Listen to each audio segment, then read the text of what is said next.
Hey, what is up guys? It is me Dash here, and today guys we'll be doing little video.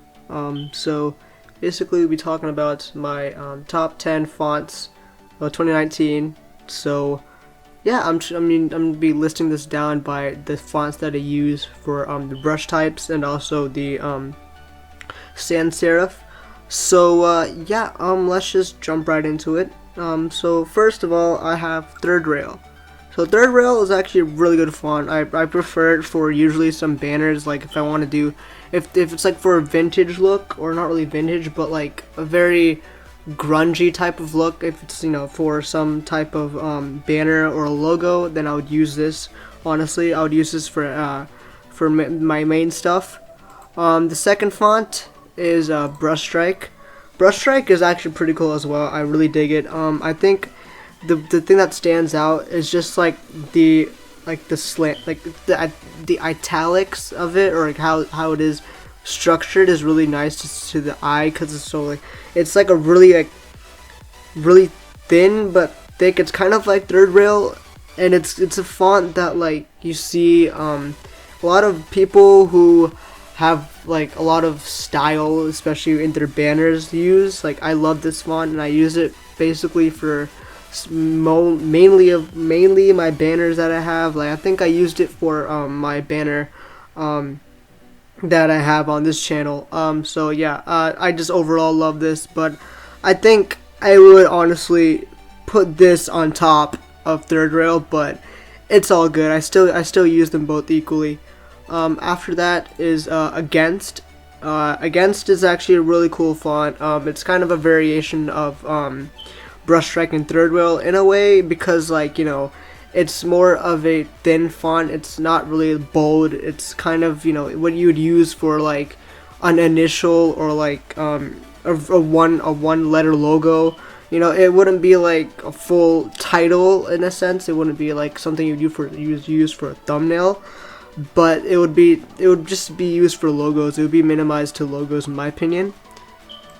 The next one is Ocean Rush. Ocean Rush is, if I can speak, Ocean Rush is pretty cool, just because of the way it's, like, you know, structured. Like, look at this. Like, okay, this is pretty bad quality just because the pixels in Photoshop, but like, if you look at it, there's like these little, it looks like it's handwritten. I think that's the beauty of Ocean Rush that I really like. It just looks like it's handwritten. It's a true pure brush font, and it's really cool just to see. It's because, like, the little indents that you see, like right here, and then these are the other ones. It's really cool for the eye to see, in my opinion. So yeah, and then the next up is the final one for the brush fonts, which is DK Cinnabrar Brush. I guess I'll just call it DK Cinnabrar, because there's no point of doing the brush, but that's what the font is. That's what it's called. It's entitled. So this font is probably the one that I use the least, just because it's very standard. It doesn't have a kick to it. It's very like a standard brush, and it's kind of like Edo SZ. It's kind of like that in a way, just because of how, like, the B, like that. I guess it would be like, it wouldn't really be like, it would be a serif in a way, just because of like the little little kind of, I guess, not really indents, but like protrusion of like some letters, like the D and the B. But I mean, it wouldn't really be counted as a serif font, because you know, it's not a pure serif font like Vogue and Times New Roman. So that's basically what I have for the brush fonts. So let's just move on. So for the serif fonts, there is Gotham Black, which is pretty cool. I really dig it. I think it's more used for professional, in my opinion. I use it for more professional banners and more logos. It's very like well-rounded, because it's not specifically for like a grunge or like anything that's like, you know, very casual. It's not like it wouldn't be used for let's say a grunge, or like a Call of Duty YouTuber. It wouldn't be used for that, in a sense of the banner and the logo. I think you would use American Captain for that, honestly, in my opinion. But you could go either route with that if you want. But for my opinion, in my opinion, actually, I prefer Gotham Black for more professional backgrounds, not backgrounds, but banners and logos. The next up is American Captain. I would use this for honestly every single like Marvel poster, and for like the dates that say May 7th, or like some date that that a poster is releasing. I would just use this font, American Captain, because it's because of the I guess how it's looked. It looks like a very good font for like posters in a way, kind of. I mean, it would kind of be that it would be American Captain or Times New Roman or Agency. I think that was Agency. That those three fonts would be used for like movie posters and like the text on it. I would use this for movie posters, as I said, and also banners and logos, more professional again. Duldolar. Where did the B come from?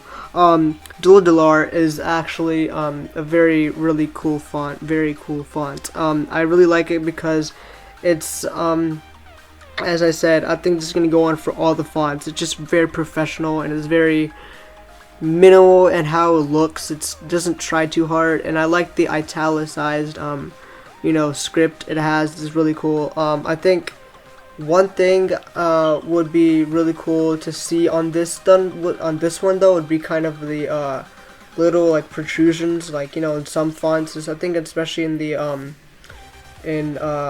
Ocean Rush, not Ocean Rush, like the DK Cinnabrar, yeah, DK Cinnabrar, with like the little protrusions, like how you do that. I think that would be really cool on the Duldolar font. And so yeah, I think that would be really cool for that. And then next is Nexa Bold. Nexa Bold's a classic. It's great. I mean, who wouldn't use this font? It's amazing. I think it's probably like a tie between Gotham Black because of how professional it looks. You can just use, it's a very like versatile font. You can use it for anything, to be honest. It doesn't even matter if it's like a Call of Duty thumbnail or anything of that sort. It's just very versatile in how it looks. And then there's finally Bebas, which is pretty cool. I think Bebas is the one that I think that was the first font I used. Actually, no, American Captain was the first font I used. Bebas was the second font that I used to use a lot. I still do this to this point, but it's in an order where it's from like most used to least used. So like Bebas is in the last. I don't really use it as much. It's just because I think it's nice, but it's too small. Like it's not bold enough to stand on its own, and like if it's in a messy background, then this wouldn't be able to stand on its own, because you just have to add a lot of drop shadow and just a lot of stuff to make it pop. So it's not a font that I would recommend for a very very like bold pictures or anything that's like really like eye-catching and there's text in it. I wouldn't recommend this font. I would probably recommend Duldolar or Gotham Black or even Nexa Bold. So I would use those fonts particularly for like very eye-catching thumbnails. So yeah, that's what I have to say for today. Thank you guys so much for watching, and I will see you guys later in the next video. And please leave a like, comment, and break that, subscribe for more awesome content like this. And yeah guys, follow me on my Instagram and Twitter, and also on my about page I do have my email, so you guys can DM me some information if you guys want banners or logos or anything like that. I will be posting them on my Twitter if you guys do that, or I'll just DM to you personally. So yeah guys, that's all I have to say for today, and peace out.